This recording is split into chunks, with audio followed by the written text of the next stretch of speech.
IGUALES.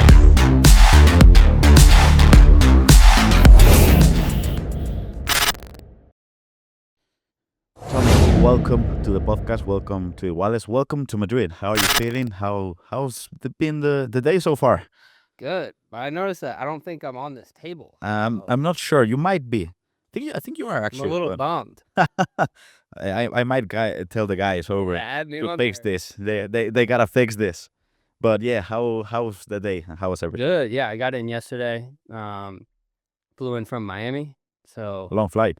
yeah, not too bad though. We were just talking about it. Like when you get a direct flight from the East Coast of the Yeah. US, it's not too bad. Like 7 hours or so, and sleep through the night. And I mean, obviously, you got to get back on track, get to sleep on time, and waking up on time. Just get on schedule. But I came quite a few days early to get situated and ready for some clay court tennis. Some clay court tennis indeed. I gotta tell you, for you, obviously, tennis player at the top of the game, that flight might not be too much, but for us, that's a long flight, man.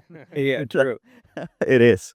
I wanted to talk to you because one thing that surprised me a lot about you is you defining yourself as an student of the game. How you like to watch. I mean, I just saw something online about you watching Albandian Yeah. and any other players.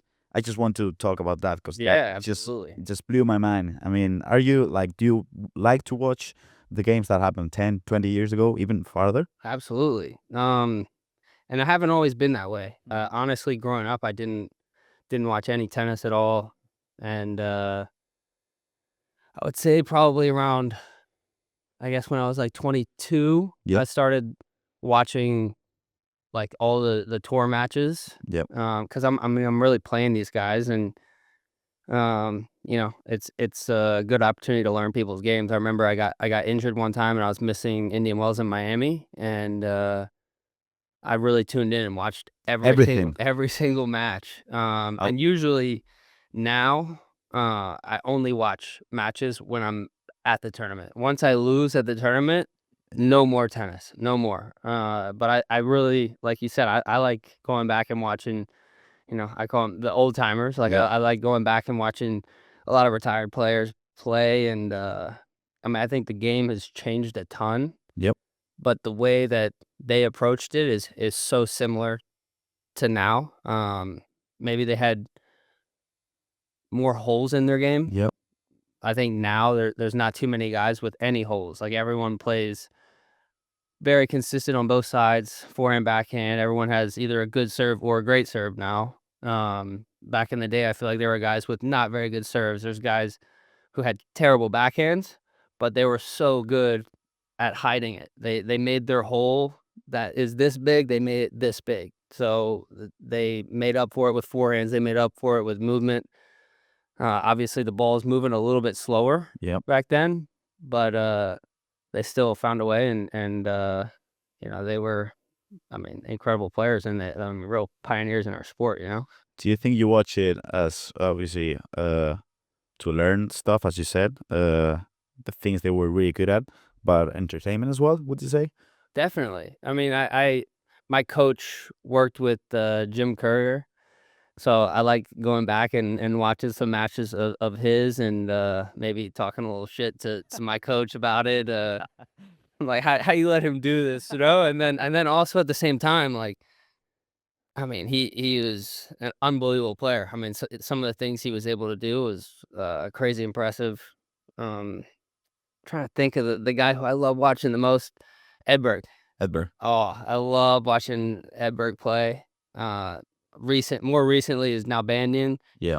I think if I can play like Nalbandian, I'd be in a good spot. I like the way he hit his backhand. I think our backhands are kind of similar. Yep. His forehand's probably a little more flat than mine, but I like to think there's similarities in our game. If you could, let's just say you could build the perfect Tommy Paul, and you could pick up something from maybe the 2000s from any specific player. Yeah. What do you think it would be? Like one shot. I can Yeah, pick just one. one. and I can't use like Isner serve or something, right? Yeah, let's go for something else. Can I use a current player? Yeah, sure.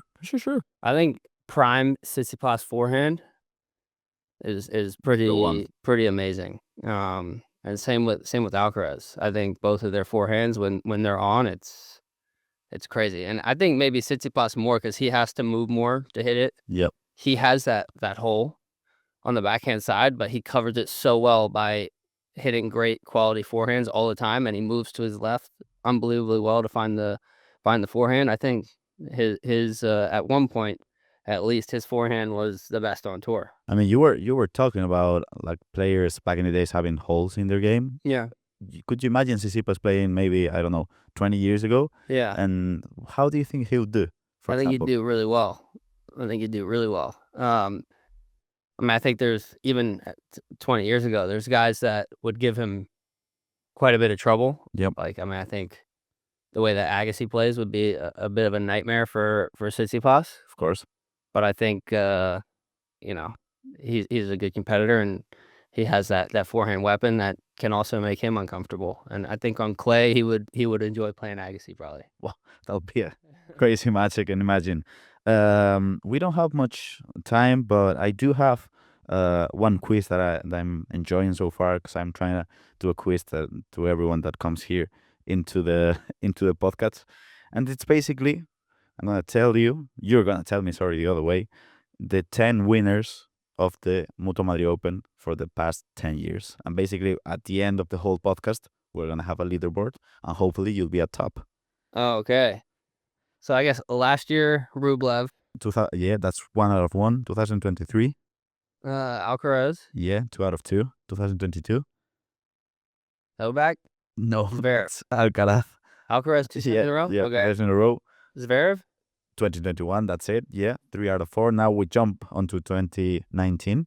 Okay, yeah. Rafa. Novak. And then I think it's going to be a lot of Rafa Novaks, right? 2018. Rafa. Alexander Zverev. Oh. Strike it out. He was young. Yeah. 2017. Rafa. Yes. 2016. Rafa. Novak. 2015. Rafa. Andy Murray. I'm just gonna keep going, Rafa. I'm gonna get some right. Let's go for it. 2014, the last one. Rafa. You got it right. That's it. And now, the last thing about this interview, we're just asking for players to just write a specific question that you like answered by the people that come. We don't know because, Media Day just goes back and forth. So we don't know who's going to come now.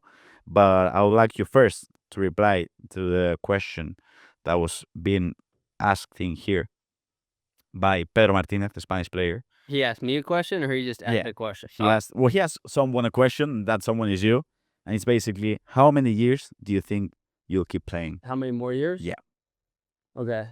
You want me to write it, or I say it? You can say it. I mean, I would like to make it until 35. I think that's, I guess, kind of the goal for everyone. But I want to play until I don't enjoy it anymore, and I'm enjoying it right now. So I don't really have like an end date, really.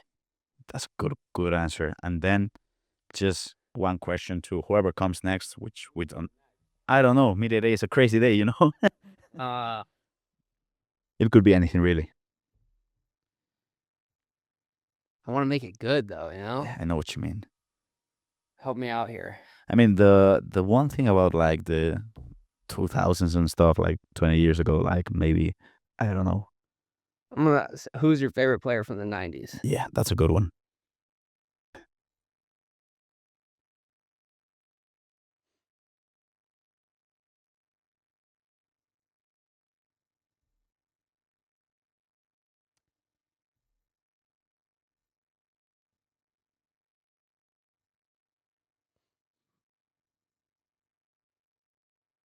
Which one would be yours? Probably Sampras. I mean, we all love him. Yeah, it doesn't get much better. Sampras, Agassi, both of them. But I know, like, if you were like really watching tennis in that time, I feel like you kind of chose one. I just gotta be picky. But for me, like I wasn't like locked in on tennis back then, so I can choose both. Choose both then. Best of luck in the tournament, and thank you so much for your time. Appreciate that. Yeah, of course.